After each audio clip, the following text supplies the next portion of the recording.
Good morning, Aleïden, et tu seras aujourd'hui le Nishmat Ravachar Ben Ben Mezev, Avraham Ben Nixi, Ben Rivka et Nixim Ben Masoudi. Si vous souhaitez vous aider une prochaine étude de Mishnah, contactez le 5 minutes éternelles. Nous étions le Sechet Shvit, Perek Dalet Mishnah Vav.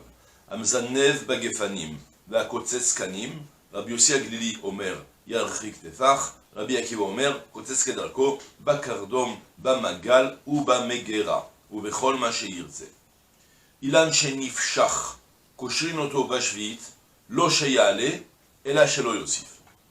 Je commence à traduire le cas et après on explique la problématique qu'il y a dans l'interprétation littérale. A Mezanev Bagefanim.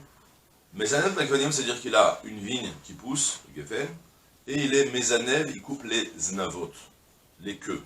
Ça veut dire, la vigne, elle pousse. La vigne, je ne sais pas si vous savez qu'elle pousse en faisant sans arrêt ce qu'on appelle des pkaks, comme des roseaux qui poussent, ou du bambou qui pousse, qui font ça s'appelle un nœud, je crois, dans la Mishnah, ça s'appelle dans le Kesher. Ça fait des nœuds et ça sort une nouvelle. Ça fait un nouveau nœud, une boule comme ça, et ça sort un nouveau tronçon de sans arrêt. La vigne, elle fait la même chose, elle sort un bout, et après elle prend un angle, elle sort un autre bout. D'accord? Et Mezanev Bakfanim, c'est qu'il coupe toutes les queues, toutes les petits bouts les petits tronçons finaux qui sont au bout de la tige qu'elle sort, il lui coupe ces queues-là. Et de même aussi pour Akotses Bakanim, celui-ci qui va couper dans les roseaux, comme on a dit, le même principe, ça fait des nœuds, et ça sort, et encore un morceau, et un tronçon, et un nœud, et c'est un nouveau tronçon, et il coupe là-bas pour que ça s'arrête de grandir.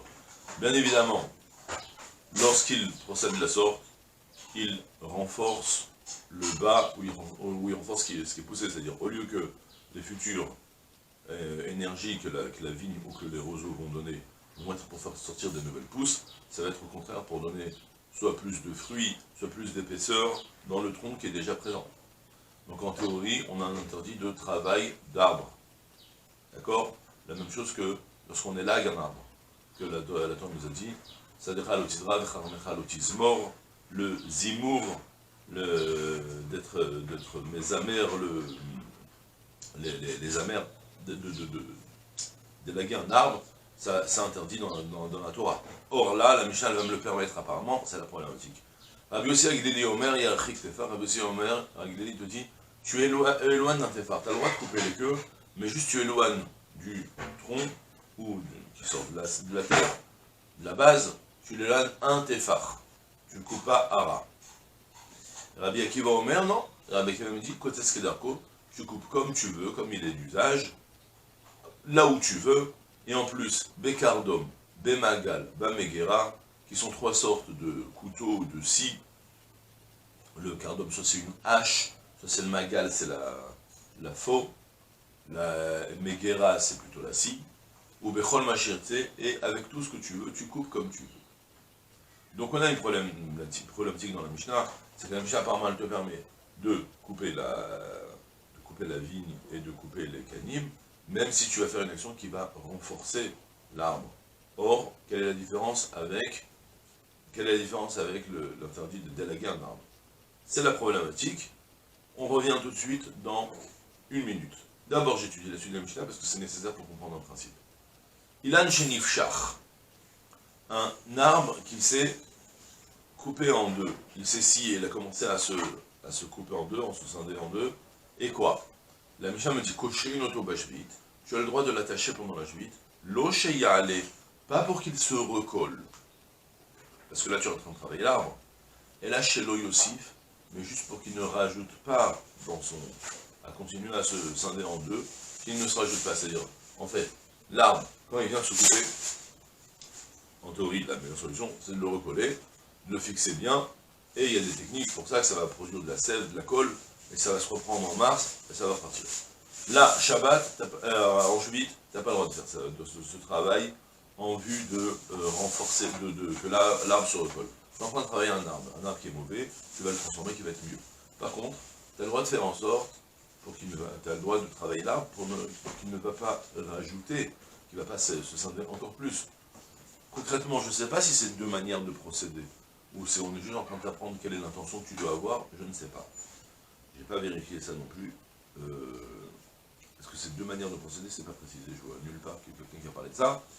C'est-à-dire, ma question c'est juste que la Mishnah te dit, tu as le droit de le recoller, mais pas avec l'intention de le recoller, mais juste pour ne pas que ça s'aggrave, ou bien la Mishnah est en train de te dire, fais-le de manière à ce que ça ne va pas s'aggraver, fais-le de manière à ce que ça ne va pas s'aggraver, mais pas de manière à ce que ça va se recoller. Je ne sais pas si c'est deux manières de procéder, ou bien si c'est juste une intention.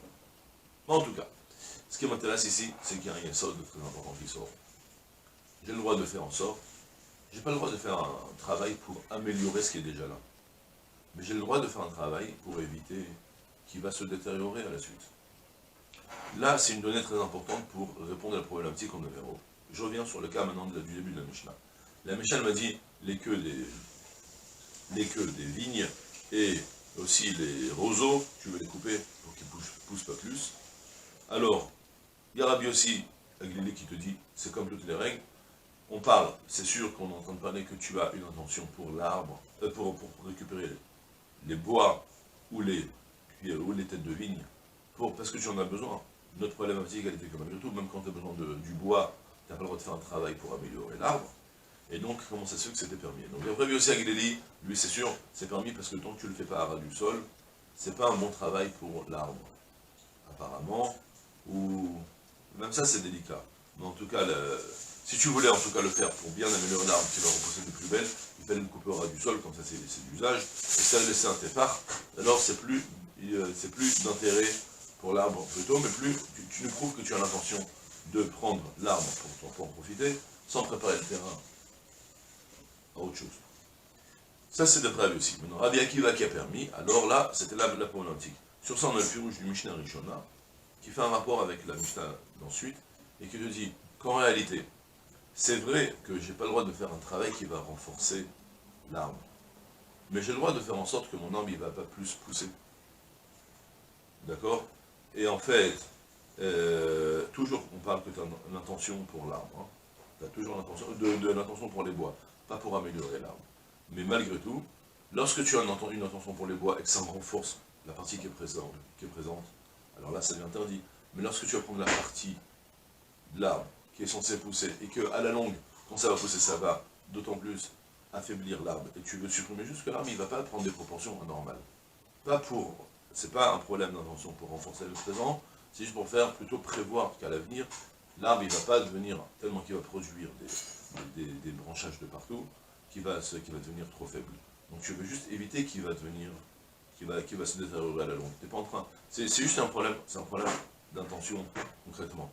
C'est deux manières de procéder. Est-ce que tu veux faire renforcer le présent ou éviter que ce qui est là, ce qui est présent, va se détériorer parce qu'il y aura plus d'arbres.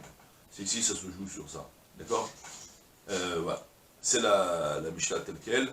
Il y a une problématique. Hein. Comprenez bien que je ne suis pas moi-même bien assis dans la compréhension de la Mishnah. Mais comme ça, il propose le pirouge du Mishnah Rishona.